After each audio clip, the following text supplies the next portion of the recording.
always, every time. That's what he's saying. I will give you another advocate to help you and to be with you forever, the Spirit of the truth, which is the Holy Spirit, the third person in the Trinity, part of God, with you always. The world cannot accept him because it neither sees him nor knows him, but you know him, for he lives with you and will be in you. Cindy and I watched a little movie last night, and you may have heard of this guy before. If you have ever watched the Matthew movie, some of you, looks like I've seen some nodding hands. And this guy, Bruce Marciano, is the actor that portrays Jesus in that. And it's really the book of Matthew, word for word, in the form of a movie. And it's wonderful and it's powerful because these words come to life. And it's just following the Bible. It's not anybody, taking creative liberties in Hollywood to make it a neat movie that's got a lot of guns and action-packed stuff in it. It's not like that at all. It's just the Bible, but it's really interesting. And I knew he had some other movies out there, but this one's called Come Follow Me. And it's really just talking about how Jesus literally called the disciples, and it's mainly it's kind of targeting, I think, Peter. And it goes from there to when Jesus ascends back into heaven, and it's powerful. Have any of you seen that movie, Come Follow Me? A couple people? It's a short movie. It's only 35 minutes long, and I thought it might actually be kind of fun to watch here sometime, so we'll see if we can do that. But in this movie, basically, in the book of John, it's telling us about this. And the disciples, when you follow this story along, Jesus has been taken from them. They definitely maybe didn't watch him being beaten and tortured, but they certainly saw the evidence of that when he was hanging on the cross. They knew that he'd been hurt. And so that is a scary situation to be in. And their personal feelings and emotions, I'm sure, were in turmoil. They were terrified. And then to see him die on the cross, and then he's gone from the tomb. They hadn't seen him yet, but he's gone from the tomb, so somebody's feel the body, what happened there. And then he does appear to them, and at first some of them aren't even sure it's Jesus, because how can that be? You were dead, and now you're alive. And so then they finally realize this really is Jesus, he's back, and so now what's going to happen? And then he tells them, I'm leaving you.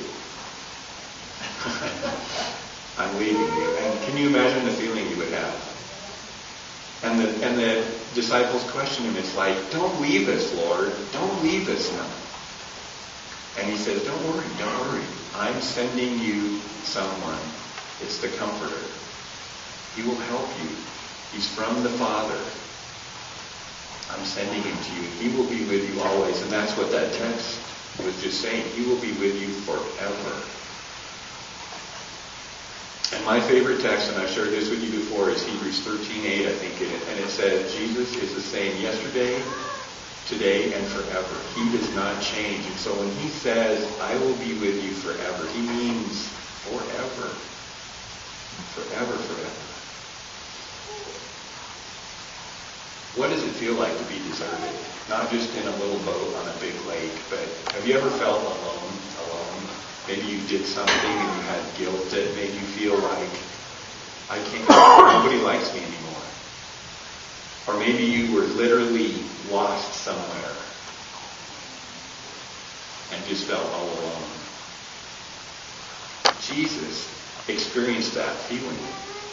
Think about it. In the Garden of Gethsemane, the night that he was going to be led away and beaten and everything, he asked his friends, his closest friends on this earth, hang out with me for just an hour. I'm going to go pray.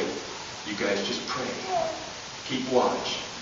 Wait for me right here. Help me out. I need some support right now. And he walked away and prayed by himself. And when he came back, what did he find? The guys are taking a nap. He said, can't you guys stay awake for just 1 hour? Come on, Ron. Just 1 hour for me, please? Yeah, we will. They walked away. Jesus walked away. They went to sleep again. He came back and, can't you guys? Do you think he felt alone? Do you think he felt deserted? And they hadn't even left yet. And then the religious leaders come and arrest Jesus, and they literally did take off. Jesus knows what it's like to be alone. He's experienced that. And we've deserted him too, just like they did. Have you ever had an opportunity to say something to someone or stand up for something and not? We're just like the disciples who ran away. Just like Peter around the fire saying, hey, I don't know God. And then the rooster crows. Roosters crow for me. But Jesus said, I will never leave you. He's always there to help us, and I love to do it myself because I know best.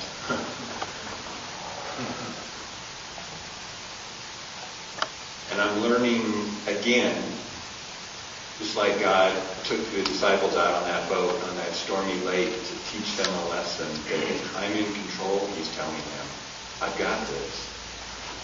Even the weather I can control.